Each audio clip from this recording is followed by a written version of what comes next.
Fog rolls in off the Atlantic and crawls slowly over the cliffs of Blackmere Point, thick enough to swallow the road entirely, as if the night itself is deliberately closing in, inch by inch, around everything that dares to move. Lena Crow parks at the bottom of the hill and steps into wet gravel that shifts under her boots with every careful step she takes. Her phone loses signal, and the fog makes the nearest streetlight feel distant, weak, and unreliable. The Calder house sits near the cliff edge, tall and narrow, its Victorian bones wrapped in peeling paint, age, and long neglect. One upstairs window glows faint yellow through the haze, warmth or invitation. Lena climbs the steps and raises her hand to knock, but the door opens before she touches it. Warm air spills out for a moment, then vanishes again, like the house has taken a breath and already made its decision. Mrs. Calder pulls Lena inside quickly, fingers cold and trembling against her sleeve. The door slams shut behind them, and the sound echoes up the stairwell far longer than it should, climbing higher than Lena expects. Mr. Calder presses a folded sheet of paper into Lena's hand, covered in lock sequences and carefully written instructions. He makes her repeat them aloud, stressing that every interior door must stay locked after dark. Owen, the older child, stands halfway up the stairs, pale and watchful in the dim light above. He whispers, barely moving his lips, "If you hear him breathing, don't answer," before his parents silence him. They leave in a hurry, coats half-buttoned, eyes never fully meeting Lena's there. Car rolls down the hill and into the fog, the red taillights blinking once, then disappearing completely from sight. Silence settles behind them. Not calm silence, but listening silence. Lena stands in the entryway and notices the house smells like dust and cold wood. Despite the lights, the warmth, and the steady heat, family portraits line the hallway, smiling faces frozen behind glass that catches the light. But the shadows behind the frames don't match the lamps, stretching upward and outward like something reaching very slowly. In the kitchen, wind taps the windows with steady, patient fingers. Lena heats leftovers while the kids sit too quietly at the table, and the house groans from inside the walls as if shifting its weight. Mara whispers, without looking up, that someone stands in the long hallway after 9 every single night. Never earlier, never later. Owen nods in agreement, and Lena forces a laugh that sounds wrong even to her own ears. Owen adds that the figure doesn't move unless you blink. His voice is flat and practiced, like repetition made it normal. So Lena turns on the television, filling the room with noise and flickering blue light for comfort. A heavy thud strikes the ceiling above them. Mara flinches hard, and Lena tells herself it's pipes and old beams settling, repeating the thought slowly like a quiet spell meant to keep fear outside. Bedtime becomes a careful mission, not a routine. The staircase creaks under their steps, then creaks again, a beat later, like an echo that doesn't belong to the house, the children, or the night.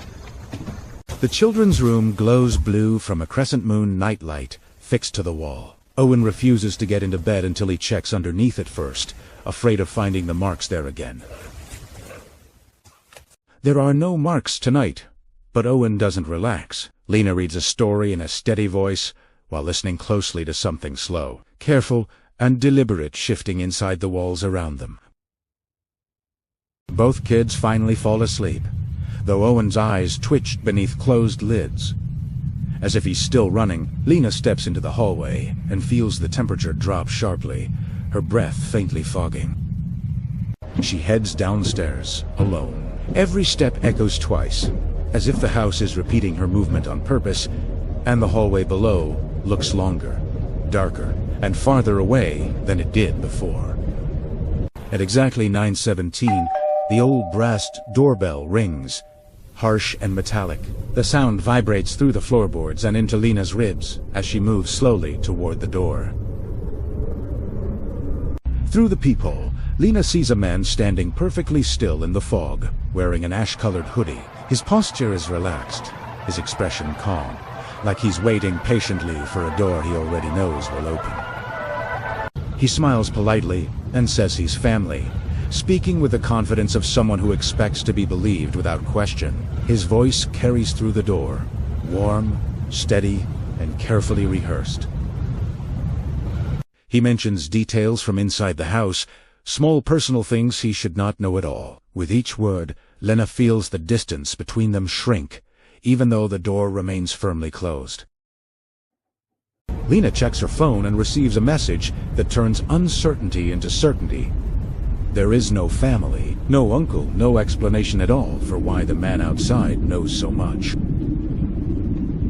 3 soft knocks follow, slow and deliberate, spaced carefully apart. They aren't angry or impatient, just confident, like the man outside knows time is already working in his favor. He presses close enough to the door to listen, close enough to hear breathing on the other side. In that moment, the door stops feeling protective and starts feeling uncomfortably personal. The backyard motion light snaps on suddenly, washing the yard in harsh white glare. A tall shadow passes through the fog, stretched and thin, then disappears before it can be fully understood. Upstairs, a slow, dragging sound moves across the ceiling, heavy and deliberate, as if something is being tested. A child's muffled cry follows, sharp enough to cut through every thought in Lena's head. Mara sits upright in bed, crying softly, and says someone whispered her name from inside the closet. The door stands slightly open, even though Lena is certain she closed it earlier. A child's muffled cry cuts through the house, sharp and sudden, and Lena runs up the stairs without thinking. Her breath quickens as fear takes over, and she freezes at the top step, listening. Lena rushes into the bedroom and stops cold when she sees the closet door standing open. Mara cries softly in bed, Owen stares without moving, and the dark gap inside the closet feels wrong, like something private has been disturbed. Mara lies frozen in bed, eyes wet with tears, slowly turning her head toward the closet without pointing. She whispers that someone said her name from inside, and the room seems to hold its breath, listening with her. Lena turns away from the closet and looks down at her phone. The cold glow lights her face as realization settles in, and she understands the warning wasn't too late. It was already happening here. Standing in the hallway, Lena stays on the phone with emergency services, her eyes never leaving the bedroom doorway. She keeps her voice steady, afraid that looking away from the closet might be enough. In the backyard, 2 sets of muddy footprints sit side by side near the fence, pressed deep into the ground.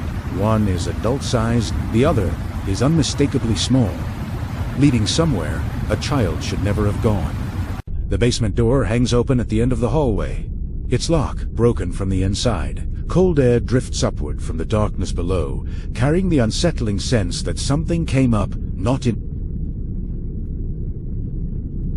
At the bottom of the basement stairs lies a discarded hoodie, dark, soaked, and worn thin from use. It isn't the one from the door, suggesting something else has been wearing the same shape. A hand reaches into the hoodie's pocket and slowly pulls out a small purple blanket. It's identical to the one still clutched upstairs, proving something has been copied with care. The detective's radio crackles with static on the basement steps, filling the silence. A whisper slips through the interference, quiet and distorted, like something is learning how to speak. The Calder's car pulls back into the driveway, headlights cutting weakly through the fog. They rush toward the house, unaware that whatever happened here may not be finished yet. Lena rides home with the Colders through heavy fog, headlights carving a narrow tunnel through the dark road ahead. Even inside the moving car, surrounded by others, she can't shake the feeling that something is still behind them, just out of sight. Back home, Lena closes her bedroom door and slides the deadbolt into place with care. She tests the handle once, then again, listening closely, knowing locks only work if they still mean something to whoever's outside. Later that night, 3 soft knocks echo from somewhere else in the house, distant but unmistakable. Lena sits frozen on the edge of her bed, realizing with a chill that distance no longer matters at all. Lena's phone lights up in her lap, the glow cold and sharp against the darkroom around her. The same message returns from an unknown number, patiently repeating itself, as if it was never blocked to begin with. A faint sound drifts from the bedroom vent, subtle at first, easy to dismiss if she wanted to. As it grows closer, Lena turns her head slowly, realizing the house has found another way to listen in. A familiar voice slips gently through the vent, calm and comforting in its tone, almost reassuring. In that moment, Lena understands whatever is listening knows exactly who to imitate, and how. Lena refuses to answer the voice, forcing herself to look away and stay silent. She controls her breathing carefully, knowing that silence might be the only thing keeping it from coming closer now. When Lena doesn't respond, the voice changes in the vent, slowly and deliberately. Its warmth fades away, replaced by something deeper, slower, and quietly amused by her hesitation. A single soft knock touches the bedroom door from the hallway side, gentle and deliberate in its timing. Lena doesn't move, realizing with dread that the sound came from inside the house. Her phone lights up again on its own, vibrating softly beside her trembling hand. The invitation repeats, patient and deliberate, as if it's willing to wait as long as it takes. Lena drags the heavy dresser across the floor and wedges it firmly against the bedroom door. The effort leaves her shaking, but the solid weight feels necessary, like something physical standing between her and whatever's listening. She sinks down onto the floor beside the bed and waits, her back pressed tight against the frame. Minutes stretch without movement, and the silence feels deliberate, as if something is testing how long she can stay still. Outside, fog swallows the street completely, erasing houses, sidewalks, and distance. From her window, the world beyond the glass looks unfinished, like it could disappear entirely if she blinked. Lena grips the bat across her lap, knuckles whitening around the handle as she holds it tighter. The weight is reassuring, even as she knows it won't help against something she can't see or understand. A whisper moves through the walls again, carried by the vents and hollow spaces inside the house. It's close enough now that Lena can feel it, as if the building itself is passing the sound along. The voice changes while she listens, slowly losing its softness and familiar tone. What remains is deeper and more patient, making Lena realize it's no longer pretending to be kind.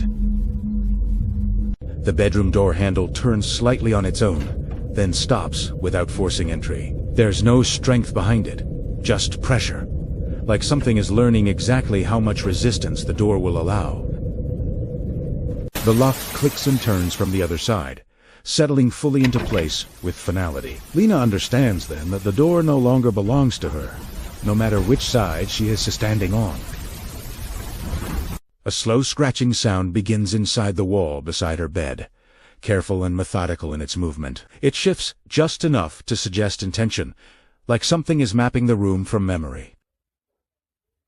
A stretched shadow slips beneath the gap under the bedroom door and glides across the floor at her feet. Lena watches it pass, realizing whatever is outside no longer needs to knock.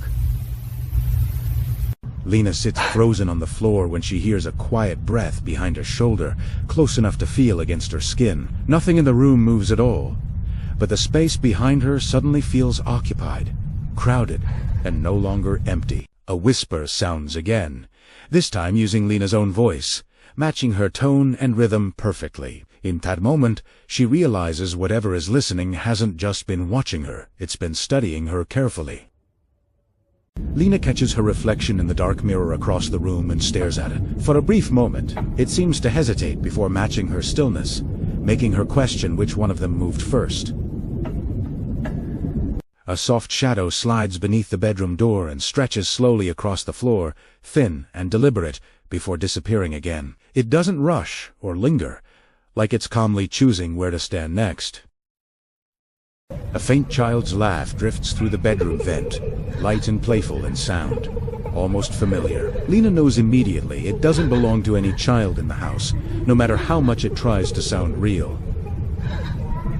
The whisper returns with a polite request, spoken calmly and without urgency, pressure, or threat. It doesn't demand anything at all. It asks, as if manners somehow make the danger safer. Lena whispers a single word without meaning to, Yes. barely louder than her own breath in the dark. The moment it leaves her mouth, the room tightens around her, as if permission has finally been given. The house responds at once.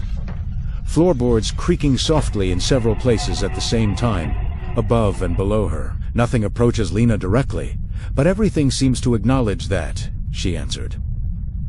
Lena's breathing slows as she listens closely, then stops completely without her realizing it happened. The silence that follows feels deliberate and patient, like something is waiting for her next sound. The bedroom door settles slightly on its frame, not opening, just adjusting its weight and balance. Lena understands then that the house knows exactly where she is, and always has. The whisper changes again, slowly shaping itself into Lena's own voice, matching her tone and cadence exactly. Hearing herself spoken back through the walls makes her realize the listening never stopped, it only moved closer. A voice begins counting softly through the walls, slow and deliberate, lingering on each number, then repeating it again. It doesn't rush or hesitate, as if time itself is being measured carefully, only for her. Lena's phone lights up on the floor with a photo she never took.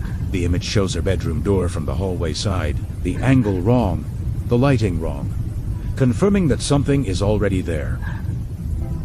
The photo disappears and is replaced by a new message glowing on the screen. Lena doesn't need to read it to feel the shift, because the tone has changed from asking quietly to expecting compliance. A slow, scratching sound moves beneath the floorboards, careful and methodical, tracing the room inch by inch. It doesn't search randomly, but follows the layout like it already knows where everything is. The whisper grows closer without moving, filling the space around Lena until distance loses meaning entirely. She can't tell if it's in the room, in the walls, or inside her head anymore. Lena whispers a word before she can stop herself, barely louder than her own breath in the dark. The moment it leaves her mouth, the air feels heavier, like something has just been invited in. The house responds instantly, wood creaking softly in several places at once, above and below her. Nothing approaches directly, but everything seems to pause, listening, acknowledging that she spoke. A fold of ash-colored fabric slides into view beside the dresser, brushing lightly against the wood. It pauses there for a moment, close enough to touch, then slowly withdraws, without a sound. A whisper sounds directly behind Lena, close enough to feel against her neck and skin. She doesn't turn around, because distance no longer exists, and she already knows it's there. Lena spins and swings the bat with everything she has, cutting hard through the air behind her. It hits nothing, no resistance, no sound, just empty space, as if the whisper was never there at all. Her phone rings once, then stops. A voicemail appears without her answering. When she plays it, there are no words, only slow, satisfied breathing, close enough to feel intentional. A voice tells her not to blink. Lena stares into the dark corner near the closet, eyes burning, refusing to look away. She understands now that closing her eyes, even once, might be enough. In the corner of the room, the darkness begins to sharpen, not moving forward, not retreating. Who's deciding, piece by piece, to take on a shape? Her eyes sting, watering despite her effort. For a single moment, she blinks. When they open again, she knows something has changed, even if she can't see what moved. The room feels smaller when her eyes open. The walls seem closer. The distance between objects feels wrong, like something used that moment to step nearer. A soft knock comes from inside the closet. Not loud, not threatening. Polite, like something asking permission from the wrong side of the door. Her phone lights up one last time. She doesn't read the message. She doesn't have to. Whatever is in the house seems grateful.